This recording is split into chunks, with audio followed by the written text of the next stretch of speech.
Hey YouTube, this is RJ, aka 19698 Chipper. Now I'm going to give this is my third drum lesson. This drum's going to be on holding drumsticks, different avenues of it, what fits you best as a player, how it can affect your setup, and every avenue in between. Before I actually get into the lesson of this, my friend Alan, he's really good bassist, really good friend of mine. He's in my For Whom the Bell Tolls cover. Yeah, that's it, yeah.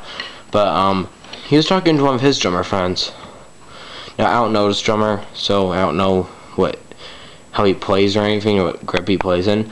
But Alan was talking to this drummer, and he was saying to him that you have to hold your sticks in the middle, like this.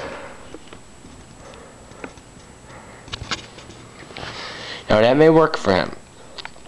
The reason I bring that story up is there's no right or wrong way to hold a drumstick. For example, in my playing, if you carefully watch my playing, a lot of times I'll hold it in traditional grip. A lot of times I'll hold it in matched. And the reason I do that is because the reason why people do that is because playing different grips can give you different avenues of your playing. For example, if I'm playing a rhythm and there's really fast ghost notes, like 30-second ghost notes mixed with 6 notes paradiddles, traditional grip is the way to go for me. I get more speed out of it. Here's the difference. Here's matched. It's easier for me to get the speed, and it adds more control over my dynamics and volume. When I'm in matched, that's a completely different grip. It's just straight matched. And one thing about traditional grip that it's good to know is when you see, there's ways to tell if someone plays traditional or matched. There's never wrong to either of them. There's many other. I'm just grasping this idea very minimal. If you want to grasp and design idea even more, you can do your own research. But whenever you see this is how I hold drumsticks whenever I'm not playing. If I'm just walking something, I hold with my left stick, the butt end on top. Because when you're in traditional grip like this, and you put your right stick on it, it's like this. When you're unmatched, it just stays like this. What match does for me is probably does for a lot of players is it gives me the ability to have a harder edge to what I'm playing, whether it may be rock, reggae, pop, blues. It gives a different avenue of volume, dynamics, how I construct fills, the rhythms I play, and like I said before, dynamics. It's a huge part of my playing, and that's a huge part of drumstick holding to me. And the second avenue I want to cover in this lesson is finding your drumstick. Now, some drummers like Vader, some drummers like ProMark, like me. I'm a ProMark. I'm not in Dorsey. I hope I become one day. But my main stick is the 330 Todd Suckerman signature model Maple. It's just a great stick. Now, finding a drumstick is kind of interesting for my journey finding this stick. Basically, I was experimenting with every brand, Regal, Tip, Ahead. They all had nice sticks, but nothing was like, dang, I gotta get more of these. Like, none of them felt like home. The reason I went back to ProMark, because when I first started playing, I did play ProMark. Because when I got my, was it 18-inch custom Dark Crash? Yeah. From another drummer, and again, thank you for that symbol, Mr. Dan. I think that's his name. Whatever, but thank you for that symbol. He got me 3 pairs of the Sheer Casio 5A 9-1 tip. And I fell in love with a stick. Then I started experimenting with sticks. They would feel home. Back to that. Then they broke. No, I didn't break. Then I went to the American Hickory 5B. that broke after like a month. Then a 2B, that broke after 2 months. Then I'm to this. I'm playing this ever since in late July. This is the perfect stick for me. Now, your journey might be different of how you find your perfect stick for you. Some of you may like things. I prefer maple over hickory because it doesn't hit chip as bad, especially because I play in electronic drums too. These are my electronic sticks for the Todd Suckermans for the electronic set.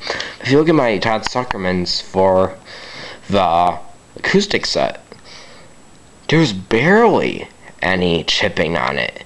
There's no chips on the tips. So it's what you feel best as a player, because when I feel this, I feel warmth. It's like home for me. I don't know why, just perfect for me. May be perfect for you, maybe Vader be perfect for you, like my friend Dylan, very good drummer friend of mine.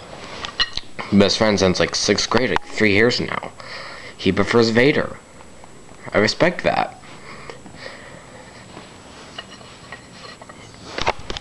And using these different brands can also give you different avenues of playing. For example, some stick controls you. That's not a good thing for me, but some players like that. So it gives you different avenue of ability, or it teaches you different ways of playing by different feels. And that plays into lesson I wanted to give in this drum setup. Basically, your setup can affect your grip too. For example, my drum set, my ride cymbal is pretty far away. Well, it's not pretty far away, it's a good distance away. And traditional doesn't work for me with an electronic setup. So, I use matched on that all the time. Of course, there is stuff that I learned in traditional and I still use, like all my rudiments with paradiddles, like ghost notes, etc. I learned all that in traditional. I don't want to go back and relearn it. It's as simple as that. But how you draw your drumsticks on your drum setup really can affect your playing. I noticed that a few weeks ago I was practicing my newest project is like a Trans-Siberian Orchestra type project for a music store. I was holding them in traditional, and this music was very hard. And literally, it just didn't feel right for that type of music. Some music it works, some music it doesn't. So that's how it plays into your setup. The other thing that a drumstick, how you hold your sticks, can play into is where you place your cymbals and drums. That also plays into your setup too. Like for example, Mike Mangini from the band Dream Theater. I absolutely love them. Then, thing is, he has his main hi-hat that he plays closed or open on his right side. It's very interesting. Now, that wouldn't work for me or my drummer friends. So, I just wanted to make a point to you about that and how that get you thinking. If you want to do some more research, you can do your own research. I just want to touch on this, get you thinking. Thank you for watching. Remember to subscribe and comment. Remember my Q&A session on November 20th, 2012.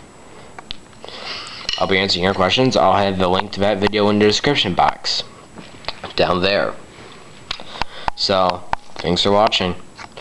And more drum lessons will be coming soon on the drum set. Well, I'll see you later.